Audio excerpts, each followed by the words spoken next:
जय हिंद दोस्तों, मैं विनय यादव आप लोगों का स्वागत करता हूं आपके अपने यूट्यूब मंच विनय यूपीपी पे।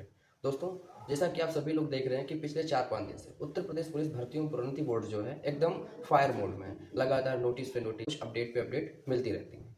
आज एक ऐसी नोटिस आई कि मतलब पूरा जो डिजिटल मीडिया था, या ये समझ लीजिए कि डिजिटल प्लेटफॉर्म थे, चाहे कि वो यूट्यूब हो, इंस्टाग्राम हो, वहाँ पे एकदम अचानक से हड़कंप मच गया। एक्चुअली था क्या, वो था आपका जो एग्ज़ाम है, एग्ज़ाम से रिलेटेड एक नोटिस था। आया, लोगों के अंदर एक्साइटमेंट थी, मैंने भी वीडियो बनाया, लोगों ने उसे देखा और उसके बाद बहुत सारे बच्चे ये कहने लगे कि ये फेक है। और सिर्फ बच्चे ही नहीं, कुछ बड़े बड़े कोचिंग संस्थान एकदम एक नज़र में उन्होंने उसे नेग्लेक्ट कर दिया कि ये फेक है। चलिए मैं मान लेता हूँ कि फेक है, लेकिन किस बेसिस पे? अब कुछ बच्चे कह रहे हैं कि ये ऑफिशियल वेबसाइट पे नहीं है इसलिए फेक है, कुछ कह रहे हैं कि इसे कुछ असामाजिक तत्वों ने छेड़छाड़ करके बनाया है इसलिए ये फेक है, क्योंकि इतनी जल्दी हो नहीं सकता। मान लेता हूँ नहीं हो सकता भाई, ठीक है, कोई बात नहीं, लेकिन अगर ये हो गया तब क्या कहेंगे आप? तब आप लोग यही कहेंगे कि यही सही था। एक्चुअली ऐसा हुआ है, चलिए मैं बताता हूँ क्यों। देखिए, जो जिन लोगों ने बताया है कि ये फेक है, यही लोग कुछ दिन पहले एसएससी जीडी के लिए भी बोल रहे थे कि ये फेक है, और उसके बाद क्या हुआ, उसी पे आके वीडियो बना रहे हैं कि नहीं ये सही था। क्या हुआ, मतलब वही मुंह की खानी पड़ी, कोई मतलब नहीं है। ऐसे ही कुछ लोगों ने, मतलब जब एसएससी जीडी का पहले एग्जाम हुआ था तो उसकी एक्सपेक्टेड कट ऑफ बताई थी कि बस इतनी ही कट ऑफ रहेगी, और उसके बाद क्या हुआ, जब रिजल्ट आया एकदम सब खत्म है। फिर क्या है, उनकी जो एक्सपेक्टेशन थी उससे 10-10, 12-12 नंबर ज़्यादा है। तो देखिए, अगर किसी के सब्सक्राइबर ज़्यादा है, किसी का यूट्यूब चैनल बहुत बड़ा है, तो उसके ऊपर आंख बंद करके भरोसा करना बच्चों आप लोगों के लिए बहुत ज़्यादा घातक होने वाला है, क्योंकि यहाँ कोई भगवान नहीं है, और जो है वो सिर्फ और सिर्फ भर्ती बोर्ड है। ठीक है, अगर वो कुछ कर रहा है तो बस वही है, बाकी सब कुछ एक्सपेक्टेशन पे चल रहा है। ठीक है, अगर किसी का बहुत बड़ा परिवार है और बोल रहा है कि मतलब वो कुछ बोल दे रहा है, तो वो भगवान राम के मुंह से निकले हुए शब्द नहीं है, बस इतना समझ लो, हरिश्चंद्र नहीं है, मतलब इतना ज़्यादा मत सोचो यार। पर रही बात मेरी, तो यार 4-3 महीने पहले मैंने यूट्यूब शुरू किया, 3,000 के आसपास आप लोग हैं इस यूट्यूब पे, इससे ज़्यादा है भी नहीं, और मुझे इस बात का फ़र्क भी नहीं पड़ता। अगर इस वीडियो की वजह से इस चैनल पे स्ट्राइक आ जाए तो क्या फ़र्क पड़ता है यार, कोई नहीं, जाने दो। बस मेरा काम इतना है कि आप लोगों तक अगर कोई भी अपडेट आती है तो पहले आप लोगों को बताओ, क्योंकि आप लोग यार एस्पिरेंट हैं, तैयारी कर रहे हैं, मार्ग से ना भटकें। और अगर मानता हूँ कि अगर कोई ऐसी खबर आई, और भले ये गलत हो, मैं मान लेता हूँ एक बार कि अगर ये खबर गलत भी है, तो उससे आप लोगों का नुकसान क्या है यार? कम से कम आप तैयारी में थोड़ा तेजी कर देंगे, तैयारी अच्छी हो जाएगी, इससे फ़ायदा ही तो आपका है, नुकसान तो नहीं है। लेकिन मैं मतलब, चलिए अब आते हैं पॉइंट पे कि क्या ये जो नोटिस आई थी एग्ज़ाम से रिलेटेड कि 11 फरवरी को आपका एग्ज़ाम है, क्या ये सही है कि गलत? तो पहली बात तो ये है कि देखिए, ये खबर पूरी तरीके से गलत नहीं कही जा सकती। क्यों नहीं की जा सकती? क्योंकि देखिए, वो एग्ज़ाम डेट प्रस्तावित है, क्लियर नहीं है, और प्रस्तावित और क्लियर में फ़र्क होता है बाबू, इस बात को ध्यान रखिएगा।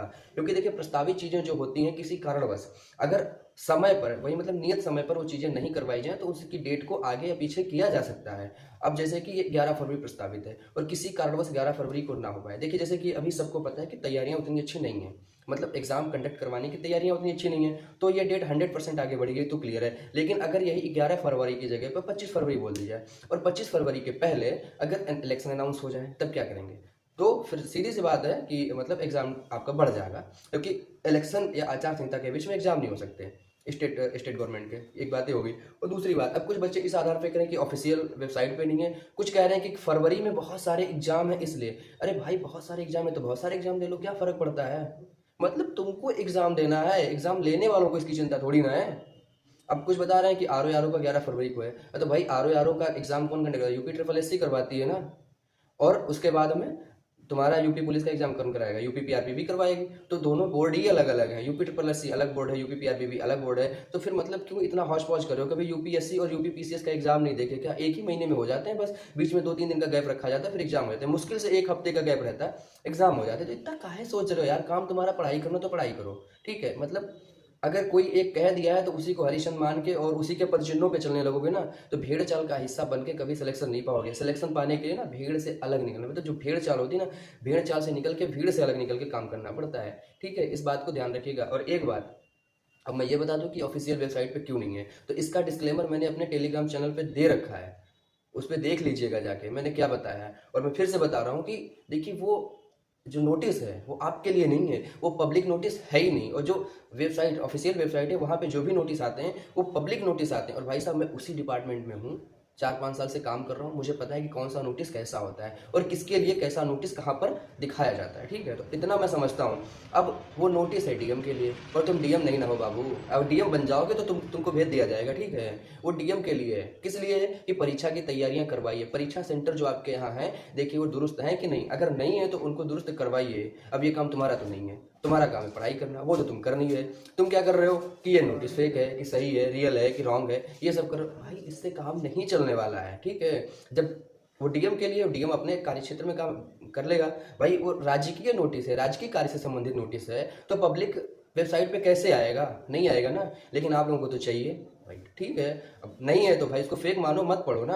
और कुछ लोग ऐसे मतलब उनको अलग ही तरीके का स्वैग रहता है कि जिस दिन एग्जाम डेट 100% अनाउंस होगी उस दिन पढ़ेंगे। तो भाई एक बात मैं बताऊं, अगर इसको आप नहीं मान रहे हैं सही ना, तो जिस दिन फॉर्म भर जाएगा उस दिन भी सही वाली एग्जाम डेट नहीं बताई जाती है। आप लोग इतने तो समझदार होंगे और बहुत सारी भर्तियां देखेंगे, ओरिजिनल वाली एग्जाम डेट उसी एग्जाम में पता चलती है जहाँ पे कैलेंडर जारी हुआ होता है। और उसमें भी बहुत सारे एग्जाम्स में कैलेंडर जारी होता है तब भी नहीं पता चलती, बाद में आती है, अनाउंस होती है। तो ठीक है, जब एग्जाम डेट अनाउंस हो जाए तब पढ़ाई करना, ठीक।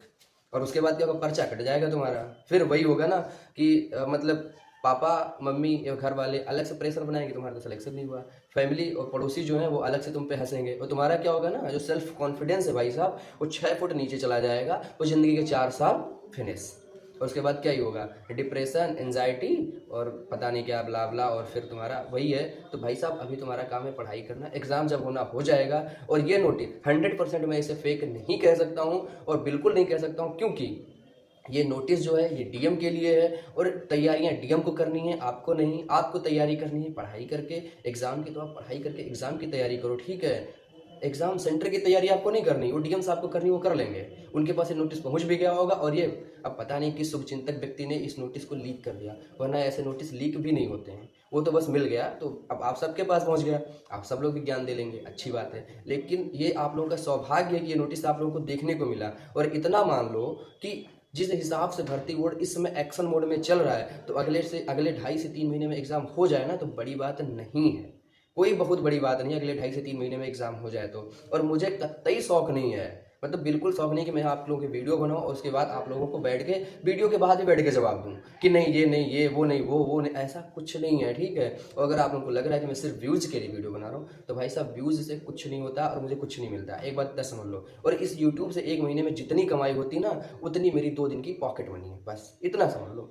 तो इन 2 दिन की पॉकेट मनी के लिए ना मैं मतलब अपनी पढ़ाई छोड़ के बैठ गया वीडियो बनाऊँ तुम लोगों के लिए, मतलब टाइम लगता है। तो आप लोग भी समझिए यार, मैं कुछ गलत थोड़ी, मैं ये नहीं कह रहा कि मतलब पढ़ाई छोड़ के ऑर्केस्ट्रा देखने चले जाओ। मैं तो यही कह रहा हूँ कि भाई पढ़ाई कर लो। भाई हम कह रहे हैं फरवरी में एग्जाम है, मार्च में होगा, अप्रैल में होगा, मई में होगा, जून में होगा, लेकिन पढ़ाई करना तो कहा जा रहा है, तो उसमें गलत क्या है भाई।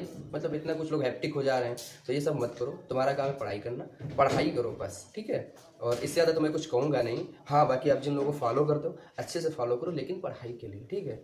कौन सा नोटिस कैसा है ना, उनसे ज़्यादा मुझे पता है, क्योंकि मेरे डिपार्टमेंट से रिलेटेड चीज़ें हैं। अगर मेरे यहाँ आती हैं तो नोटिस मुझे पता है अच्छे से किस नोटिस को किस तरह से पढ़ा जा सकता है, उसमें क्या सच्चाई है और क्या गलत है, ठीक है। बाकी मानना न मानना आप लोगों की मर्जी है, आप लोग देख लीजिए, कोई दिक्कत नहीं है। पढ़ेंगे सिलेक्शन आपका होगा, मिठाई आपके घर जाएगी, और नहीं पढ़ेंगे तो ठीक है, डिप्रेशन भी आपको ही होगा। मुझे क्या यार, मैं तो नौकरी कर रहा हूँ 4 साल से, अगले साल 5 साल हो जाएगा।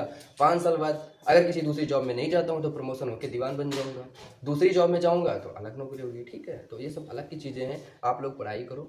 अगर मुझसे कोई भी समझ मतलब कुछ भी पूछना है, सीधे आप हमारे इंस्टाग्राम चैनल पे आइए, वहाँ से आप हमसे अगर पर्सनल मैसेज करके कोई भी चीज़ पूछते हैं, कोई भी डाउट है, तो वो भी मैं आप लोगों का सॉल्व करूँगा। जय हिंद दोस्तों, नमस्कार। आप लोगों से फिर एक बार कहूँगा, अपनी पढ़ाई जारी रखें।